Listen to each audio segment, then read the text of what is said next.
Hello and welcome to Future Commerce, the podcast about the next generation of commerce. I'm Brian. I'm Phillip. Today, this kind of is a pivotal moment for us, Brian. Yeah. When we started this podcast almost 7 years ago, we made a list of people that we'd love to get on the show. And one of those people at the time, an incredibly visible and brilliant communicator, somebody who has done the hard job of documenting the future of commerce as it was coming into being by investigating some of the world's largest businesses in the realm of e-commerce and retail, is with us here today. It's such a pivotal moment for us and a great moment for him as he puts out his new book. It's called Winner Sells All: Amazon, Walmart, and the Battle for Our Wallets, available from Harper Business on the 20th of June. Welcome to the show, Jason Del Rey. Thanks so much, guys. I don't know that I agree with all that, but I'll go along with the ride. You are, one of the people in our industry over a long period of time who has documented the rise of behemoth retail and the transforming tech that's powering the shopping experiences we've all come to sort of take for granted in the world. You've done so through publishing books, years at Recode, and then a podcast that I listen to with some frequency, Land of the Giants. Tell us why you continue this journey here in writing this new book and what you're trying to accomplish here. What's it all about, Jason? Sure. So, I'll start with the admission that, I long wanted to write a book if I felt like perhaps I would be the best or one of the best people to tackle that whatever the given topic was. And so, over time, I think a lot of business journalists who covered Amazon and e-commerce, only covered sort of the new players or the digital pure plays. And then folks who covered quote unquote traditional retail, sort of stayed in that lane. And so people covered Walmart tended to cover Walmart and others that began in the brick and mortar world. And so I was one of the few, I thought, that really paid close attention to both companies. And, there's been great books written about Amazon. I cite Brad Stone's two books throughout. There's been some good books about Walmart as well. But I've just been, I'm a sports fan, and rivalries are something that I sort of grew up on, and I'm a business nerd now too, and I love them in business. And this was just sort of an epic one, Amazon and Walmart. And I really wanted to just go inside, explain to readers both in and outside the industry what these companies' ambitions are, how they look at each other, and hopefully, you get some takeaways on why that matters for you too. Love that. Wow. Yeah, I love sort of like the sort of pitting up against of the two giants and the two approaches, and you kind of go into like why Walmart sort of found themselves in this position, and like maybe you could talk a little bit and just kind of give a little preview to our readers of some of the opportunities that Walmart looked at early and said, no thanks, but no thanks. Like why did they find themselves in the position that they're in now? Although what is that position, by the way? Yeah. Like, what is that? What's your take on that, Jason? Yeah. I'll start. I'll speed through the chronology maybe, but start way back in the 90s. And a little preview, one of my favorite parts of the book and the reporting process was finding a gentleman named Robert Davis who was a Walmart employee, helped roll out their new POS systems, like really a technologist back I think he joined maybe in the late 80s into the 90s, and then led this Skunkworks team that was really experimenting with e-commerce back in the mid 90s. So selling gift baskets during the holidays on Sam's Club's website. They really were the first team, and I'm talking this is like a handful of people. I think fewer than a dozen who were experimenting in what Walmart.com should be. And Robert was a real believer that e-commerce was sort of going to be the pivotal next step in the retail historical journey. and he went into the office of David Glass, the then CEO, and basically was asking David for really what Robert was looking for was if he went to another team around or division around Walmart and said, we kind of need you to prioritize this for this e-commerce stuff, that they wouldn't just dismiss it or tell them, yeah, we'll get to that in 2 or 3 years. And so, Robert hadn't talked to any journalist that about this since, but someone told me I should reach out to him, and so told me this story. David essentially told him, like, e-commerce is cool, we're gonna experiment with it, but, like, you're not getting what you want from me right here. And Robert, like a lot of Walmart folks at the time who believed in e-commerce, ended up going over to Amazon in the late 90s. I think he spent over a decade there in a variety of roles, and still to this day, I think he's in his mid 60s now, really regrets Walmart not sort of taking a big dive into the space back then, because he thought it could have been transformational for the company and for, online retailing overall. And he's retired now, but the passion with which he spoke about this missed opportunity, and to be clear, he still has a lot of respect for both companies, but I sort of found myself, he really did a good job bringing me back to that time, and, like, the excitement for people who could see the vision, and then the disappointment of Walmart not taking a big swing back then, when really Amazon was still, just a baby. It's you're outlining what kind of is framed as like this classical innovator's dilemma, and you have this this truism, right? That I think that only long form media, something in this sort of investigative journalism, is like, we're going to really document the history of these two businesses and how they've come to compete with each other, and maybe even compete over talent, compete with offerings. And what we often see, especially in trade journalism, is you get a very short form take on one side of the story that either positions a current news cycle, right, around a new product offering, a business acquisition. One that comes to mind is the rise of DTC at Walmart, as painting some sort of picture. What you outline is that's actually much more like a tug of war. And what we've been talking about for about a year and a half here is that maybe the innovator's dilemma is becoming the imitator's dilemma, and that this competition in the marketplace is beginning to create challenges for both companies in having to imitate each other, and potentially to wind up chasing red herrings. So you talk a little bit about that in the book. What's your take here on these key obstacles and challenges in that innovator's dilemma between these two giants? Yeah, so I'll stick on the Walmart side for a second. So obviously, for anyone paying attention to this space, they they buy Jet.com, right? And I have a whole chapter about sort of the crazy rise. I was going to say crazy rise and fall of Jet.com. I don't know if fall is quite fair, but crazy rise and plateau of Jet.com, and then Doug McMillon and Walmart sort of being a savior for that company, and I think vice versa a little bit too.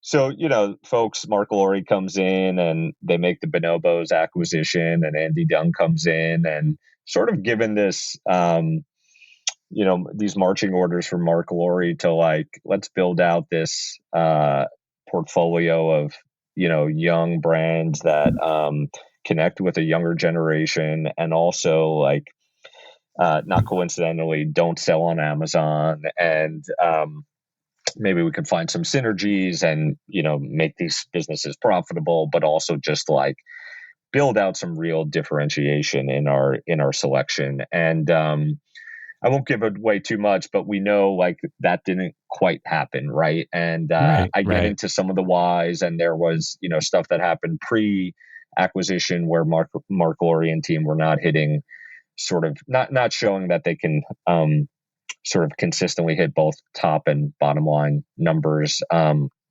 which we could talk about more. But then there were just, there was also just not a real belief from some folks in Bentonville that these companies were as valuable as investors and founders would have liked to believe back then. And I think, I mean, honestly, I think a lot of that played out in favor of that, of that opinion, right?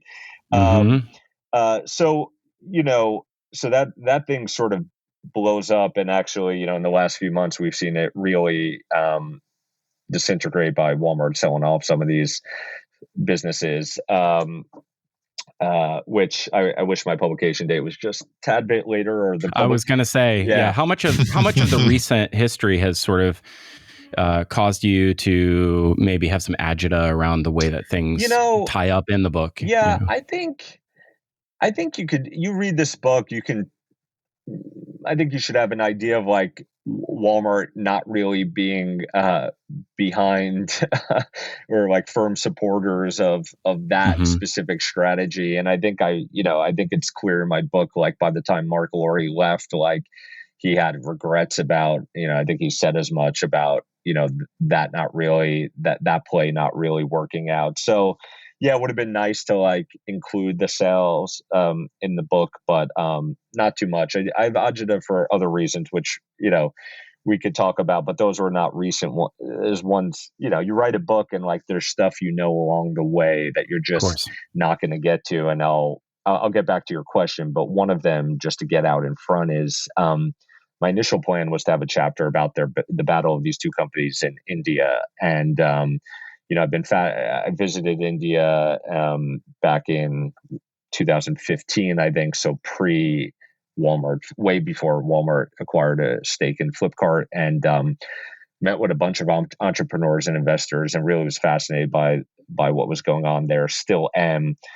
I reached a point in my reporting process with my deadlines and was just like, to write this chapter in the way I would be proud of, with original reporting, and really trusting that I'm bringing to the reader what is actually going on and not just what these companies are saying is going on. Frankly, I just ran out of time. And I'll just plug a couple of other books. Brad Stone's Amazon Unbound has a good chapter about sort of leading up to the acquisition. I think it leads up to sort of the Walmart Flipkart acquisition. So everything happening before then. There's also an India-based journalist who wrote a book called, I think it's Big Billion Startup or something like that, about the history of Flipkart, which is super interesting and really insightful. So if people are interested in that space, long form wise, I would recommend those. And maybe, who knows, maybe I have another in a sequel. I'll get to tackle that. Back to the innovator's dilemma, though. If I could just tie that up. Before you come back to it, I please. just, as in a list of book recommendations, did you happen to check out Burn Rate by Andy Dunn? Oh, of course. Yeah, of course. Yeah. I mean, that came out. I'm trying to think exactly when that came out in my process. It was toward the end. Sure. I spoke to within the last year or so. Yeah. Right? I really, we're talking 2 weeks before June 20th. I wrapped up. I was forced to wrap up my writing and reporting really like almost the last fall, and so I spoke to Andy for this book, and I knew it was coming, and I've read it. So yeah, highly recommend it. I don't think I reference it anywhere throughout in the book, but for no other Thanks for reason. humoring me. I was just curious what, if there was anything that had a natural overlap there. Sorry, I'd cut you off. No, that's fine. So you were asking about, innovator's dilemma, and I started with the Walmart side. I think, it's been really interesting to me, and I get into this a little bit in the book, is, Amazon's exploration of physical retail and the many different flavors that's taken so far, and the stumbles they've had. And I don't think they're done yet, even with sort of some pullback there. But the anecdotes I do include in my book, I think, show. So I have some anecdotes about Amazon Books, and some of this, frankly, some shadiness going on with employees and how they were signing up customers for free trials for Amazon subscription services, and also some stuff about Amazon Fresh. I think, it's just interesting for me as someone who, it's easy as a journalist covering Amazon, at least historically, to get caught up in the idea that when they enter a new space, like,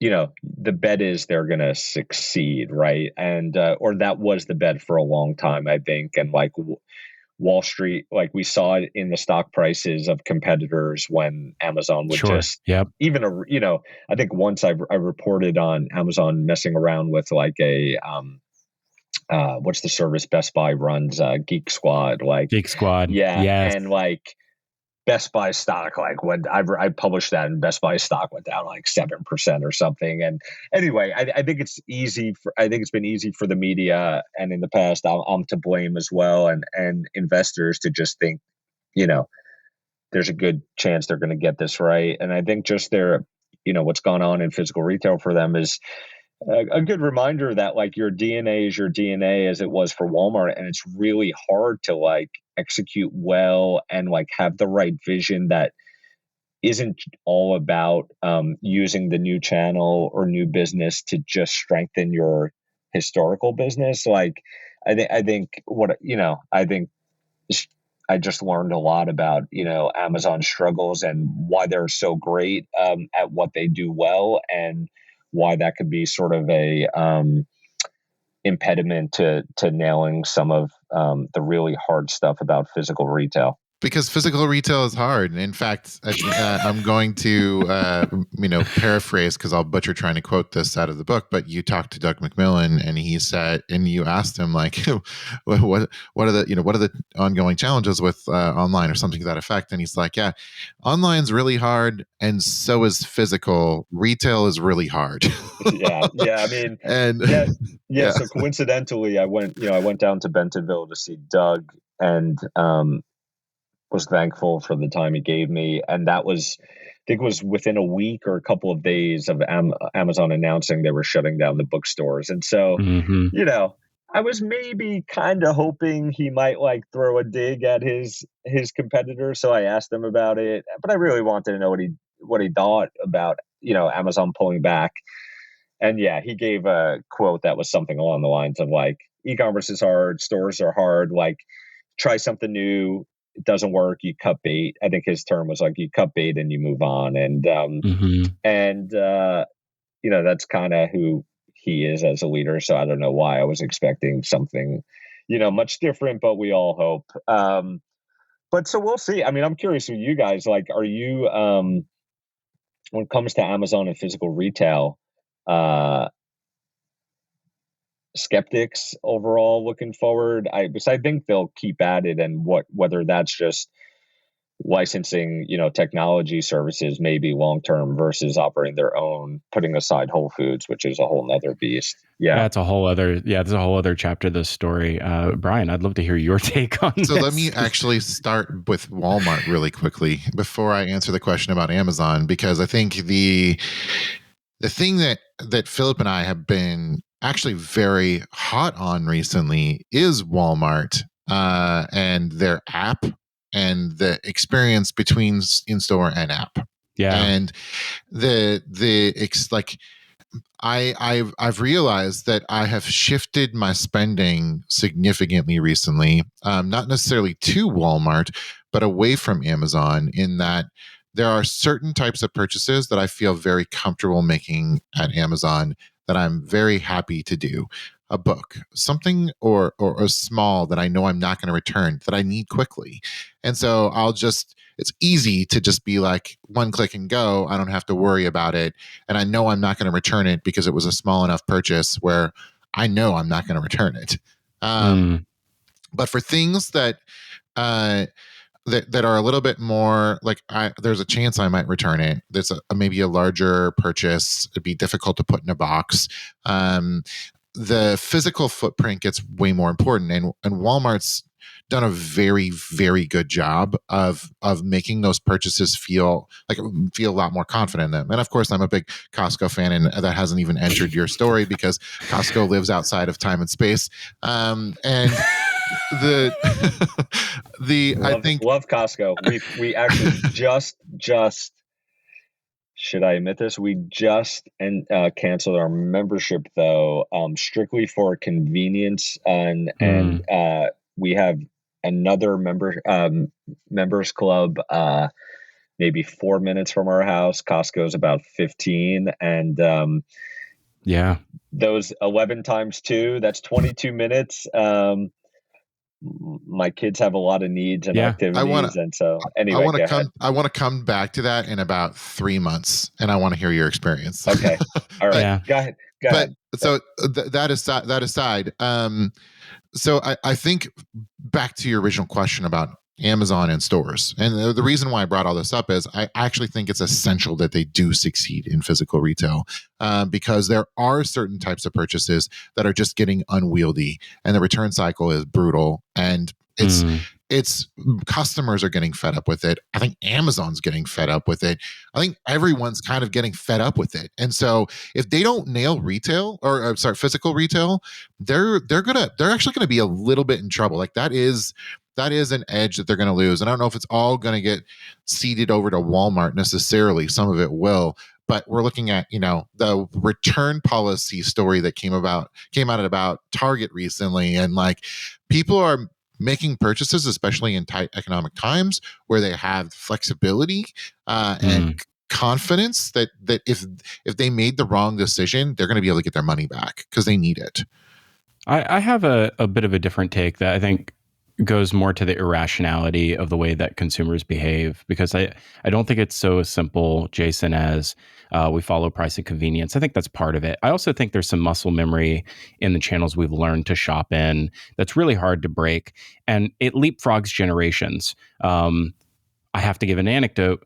My 12-year-old, for her 12th birthday, do you know what she wanted to do?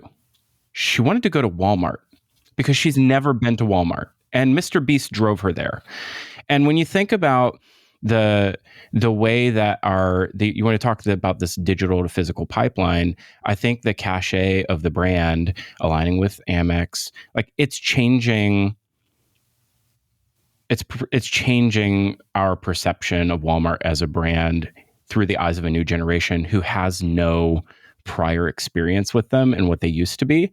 Where in my mind, I remember the Walmart of the 90s, before supercenters, before what we have today.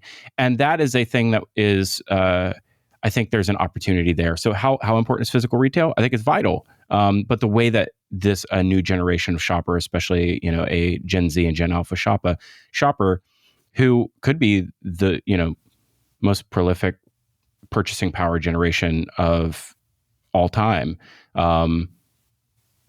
what they think about those physical in-store experiences matters more than what I think about it. But I have to see it, right? I have to see it through that lens. But like getting back to what you were talking about, there is an innovation story at the core here.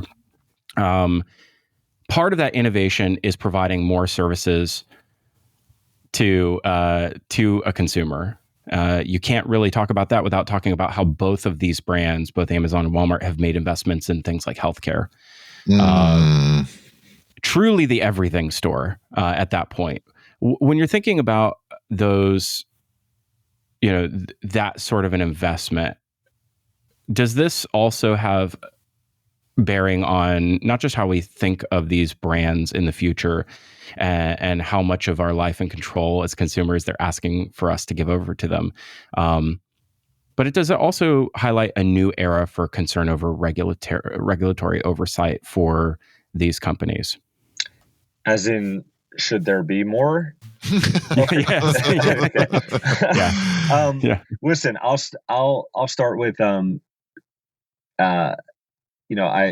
I have a chapter about each company's healthcare ambitions and motivations in this book, and really, it was both the toughest one to report and write out, because I had not covered it closely prior. I paid attention, obviously, as someone covering the companies, but I had not dug in, and also because it's a complicated space. I mean, like, I used to cover the payments industry early on in my e-commerce coverage, and I thought that was complicated. But like healthcare, I mean, beyond just like physically mattering to all of us is really a complicated space. But it turned out to be my favorite chapter. And I'll give a little shout out, which I do in my acknowledgments. There's a great former journalist in the space named Chrissy Farr, who's now an investor in health tech, and she really she gave me a lot of her time just to get me up to speed on a lot of what matters in the space related to these two companies. So, healthcare. Yeah, my favorite chapter, chapter 11. You all, I mean, I won't be angry if you want to start the book there, but it's probably better to start at the beginning. Yeah, each company I think is they've had some failures so far for sure. Walmart seems to really not be able to get out of its own way with leadership turnover in that part of the business, but I think they both see the huge opportunity. I think their motivations, I don't know that they're the same. I think, I won't give it away, but, I think Walmart leadership is looking at the cash flow that could come from a healthcare business at scale and thinking about how that could help them really directly in the battle or to stave off Amazon in other areas of their business. I think Amazon sees, what Jeff Bezos has talked about for a long time, which is like industries with that sort of seem to have at times just a blatant disregard for the consumer, fragmentation, something that's hard, and also maybe some margin there that can be targeted. And I think they do think there has to be a better way. And obviously, I go a little bit through the history of Amazon taking a shot with ownership of drugstore.com back in the way that didn't work out. But then again, with a D2C brand or company, PillPack, both companies wanted it bad. Walmart kind of fumbled it there, like they did with Quidsy way back in the day, and now it's in Amazon. Sort of the foundation of Amazon Pharmacy. I don't know. I don't get. I am not serviced in any way through either company when it comes to healthcare in my personal life. I have a tough time trusting Amazon. I am an Amazon Prime member. We are also Walmart consumers, Target consumers. Trader Joe's is our grocery chain store of choice. But when it comes to, and Brian, I thought you were going here before. There are certain purchases I'm comfortable with on Amazon. Anything that goes in my body or on my body, and I should say on my skin, not clothing necessarily, but like washes or shampoos or I don't feel comfortable with because I don't trust with commingling in their warehouses of what's coming from a seller. Do we know who that seller is? Do we know that Amazon's buying the inventory they think they're buying? I mean, I simply don't trust it. And that advice was given to me. I won't blow up his spot by saying his name, but by a former Amazon executive.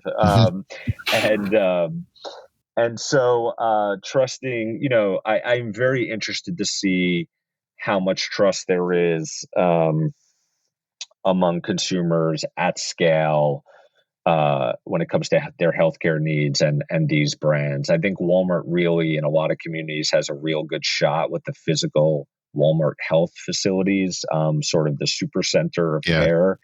But the reviews of those so far have been sort of mediocre, and like I mentioned up top, they've had just a ton of turnover at the top of that org. And I quote, on the record, a former Walmart health leader in the book, and he says plainly, like, Walmart's biggest obstacle in healthcare is like Walmart itself. And just that it's not the core of what they do, and historically it's been treated as such. Maybe that's changing. I'll be following it. It's interesting. I think you can see a little bit of a parallel for their digital transformation and also for their health transformation. There was a lot of burning through people in on the digital side of the business as well. And you can look at some of these things as failures, like Mark Laurie. Like it. Do you consider that? Do you, Jason, consider Mark Laurie's tenure at Walmart a failure or a success or somewhere in between? I'm going to say what I say in the book, which is that it depends really what your definition of success or failure is. And that's not, you may think that's a cop out. I think it's sort of nuanced. And so I'll explain a bit. Um, I think one of his goals and his team's goals from the start, and they said it back then, and then he said it to me for this book, was to change the narrative of what Walmart was in digital. Not only like, yes, on Wall Street, like, because that's very important to that company among the investors, but also in the technology community, e-commerce community. And I think I have a hard time believing today that Walmart would be able to hire some of the leaders they currently have. So, guy Seth Dallaire, who's leading, their advertising and membership and all of that, if not for, you know, some, Mark and team coming in, doing a lot of things, making a lot of noise quickly. A lot of stuff didn't work out, but I think they tried. I think they, sort of they saw stuff that was table stakes and made sure Walmart was doing it. And I think, frankly, they just like made some people uncomfortable inside, the Bentonville home office, which I think was necessary and was far overdue, and made them think, at least consider the upsides of younger brands and really meeting consumers where they want to be. The downsides of that tenure, there are many. So we talked about like the foray into buying digital native brands not working. I think Mark and team had a really hard time making money. And that followed Mark from his diapers.com days. And I think it's probably following him right now as he, can't believe he's still working, but he is, with his startup Wonder, his food delivery / now food pickup business. And I don't City know, of the future. There's a Tulosa, lot of yeah, yeah. Minnesota There's Timberwolves. I haven't looked yeah. into their finances, but I am interested in that. So I think, I listen. I think they had really tough time, as I outlined in the book, um, hitting their internal goals, and I think they lost a lot of credibility because of that. That their team has their own take on that, which I relay in the book as well. I think they were just. I think also it's just felt like there was a lot of missed opportunity during their tenure. I think I talk a little bit about the idea of the smart cart from jet.com, which there was a lot of public Mm-hmm. talk that like we would see that on walmart.com in some way. And Walmart lifers were like, how can you give people a discount if they order more? And then charge, and then say we're still going with the everyday low price guarantee for in-store shoppers. And I think, that never quite worked itself out. And the idea of the smart cart, which was really just, you know, if you're going to make a more profitable order, we're going to give you some benefit, and like it should be a win-win. Like I thought there was some way that could manifest itself in the Walmart family, and it just never really did. And it's sort of in the weeds, I guess, but this is what conversations like this are for. I just thought, and I have some leaders in the book just reflecting back that seemed like a big missed opportunity. I explained why it didn't happen, but so uh, you know, I, if success is Walmart's credibility in the space is better than it was before. Wall Street believed that Walmart was better player in digital and gave them a stock price bump for it. And Walmart no longer was instantly hung up on when they made calls. Their headhunters made calls for some really well-respected leaders in the space. Like, I think that's a success. On the other hand, do you look back and see any area where, where that just seem like slam dunk home runs that were Mark and teams doing? That's a harder one to answer, and a lot of the real omni-channel momentum that we see at Walmart today, I think, came out of the pandemic. And Mark and team, I think, did do a good job trying to create urgency when there were moments, even in the news, like the Whole Foods acquisition, to try to say, hey, like, our speed at rollout of in-store, curbside pickup, or grocery delivery needs to pick up. I think they had successes there, but I think it's, as you could tell by my two-sided answer, I think it is nuanced, and I'm not comfortable just saying success or failure, because I think it really matters, like what matters to you. So can I turn the table on you two on this one? I mean, you could. I think I'm on record at least as saying that what matters the most is the narrative that, holds trust and continues to see an acceleration in trust from a stakeholder perspective. Markets matter, and especially to Walmart, and the markets mattered for the time that it mattered, and they quietly dispensed over time with, a lot of the those investments. But what we have today, the counterfactual is, like, would we have today the technology stack of today without it? It's hard to say. Also, from I got my start 20 years ago as an engineer in the commerce ecosystem, and so having built software at scale for solving a lot of these problems, both in like middle and back office softwares, you can't discount the amount of investment Walmart made through Jet.com into an open source ecosystem that helps to power the rails that we all run on today. Prolific contributors to commerce as a whole. And so you need corporate underwriting and investment at that scale for us all to succeed, and the pie has to grow for everybody. That means beyond Walmart and Amazon. I do want to ask here. You outline a number of interactions between Doug McMillon and Jeff Bezos.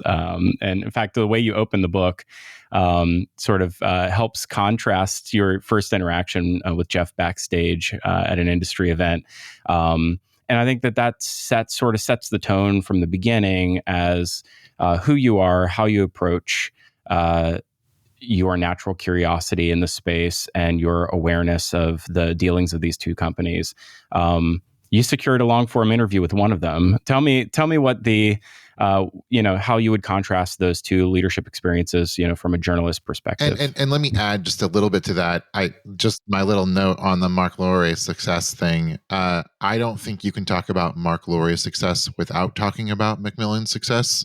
And where, like, the role that McMillon played in like, he sort of, Mark was a tool in his tool belt. A vision. It's about a total vision. Right. Exactly. So with that, answer Philip's question, but I wanted to get that in there. Yeah, and just lastly, I just on the Jet acquisition, I discovered something I didn't know, even covering the acquisition very closely for Recode back in the day, which was the role that it makes sense, but Walmart's head of corp dev at the time, her name's Lori Fleece, played in that deal. And I won't give it away, but sort of, I talked to her for the book, and, part of the reasoning Walmart had for making the move, both is logical, but well, I'll just give it away. I mean, she essentially said, like, I kept telling leadership, like, we've evaluated a lot of different options to accelerate digital. Like, if we don't do this deal, what are we doing? Like, what is our and it's clear she didn't think they had another good option, right? And is that I don't know. I have never run a corp dev department. Like, is that a great reason to buy a company? Like, you don't have another option. Like, anyway. My interactions with the leadership at both companies. Jeff Bezos did not talk to me for this book. He is not. I don't think he has. I don't think he's gone on the record with any journalist for any book in the last since I've been covering the company, so it's a decade. Sure. That was not a surprise. I do start my prologue off with an interaction with Jeff, and in which I asked him what he was wearing. This happened. It was real. I don't know what I expected his reaction to be, but his immediate reaction was not great. He came back and we had a nice chat about essentially like styling, digital styling services. So and I've met Jeff a couple other times since then, mostly in gatherings with other reporters. Doug McMillon, Walmart, both companies gave me some access to some executives, and Doug I had asked about from the beginning, and he was not on the initial list of confirmed interviewees. I continue to report on the companies, and I never asked Walmart leaders this specifically, but I think I published a story that was sort of an internal memo about Walmart Plus, and I feel like within a couple of weeks of that, I had outreach from Walmart saying that Doug agreed to speak to me. And so I'd like to think that me showing that I was going to continue reporting about the company and learning things that they didn't necessarily think the world should know about or want the public to know about might have, that could have gone either way. But I'm not sure why they said yes, but Doug did say yes. And I flew down to Bentonville, met with some others, and met him in the same CEO office that Sam Walton and other, David Glass and the others once worked out of. And we had 60 minutes scheduled, and we ended up going 90 minutes, which one hand doesn't sound like a ton of time, but we got, I was happy with that discussion. I tried to get a lot of it into the book because I do think, Doug is good at, he knows what he's doing, right? He's leading one of the most powerful companies in the world. So he is, anything he's saying is for a reason. But what almost everyone I talked to at the company told me, even ones who left under not great circumstances, was like, he's really, he's an authentic guy. Yes, he's a diehard champion of the Walmart brand. And like, maybe you'd say to a fault if you think, there are a ton of criticisms of the company that they don't like. But, I really enjoyed that chat. And I have a chapter about Doug in the book because I do think, again, I'm a retail nerd like you guys. I do think he's sort of undercovered for how important of a position he holds. It's true. And I think that's partly by design, but in that chapter, I talked to some folks who say like, man, like we actually wish there was more Doug in the outside world because we think he is such a champion and like can connect with all types of people and talks with people, not down at people, and all of that. And Sam Walton, there's still a lot of talk inside the home office of like, what would Sam do, which blew some e-commerce. That's incredible. Blew some e-commerce folks away when they joined the company. And I imagine now maybe is a little less pronounced as it was 5 years ago, but still like there's a lot of Sam talk inside that company. And, and so I think there are a lot of people who just like see what a great leader Doug is, or they believe Doug to be, and just wish he was even more, made more available to the outside world, and both the inside world, because of that. If you're, thank you so much, by the way, for sitting for this. I can't wait for people to read the book. Out June 20th. Winner Sells All. Amazon, Walmart, The Battle for Our Wallets. Jason Del Rey, what an incredible force you are. We always end this by asking, what is the future of commerce? And maybe you can make a prediction on who wins in the end.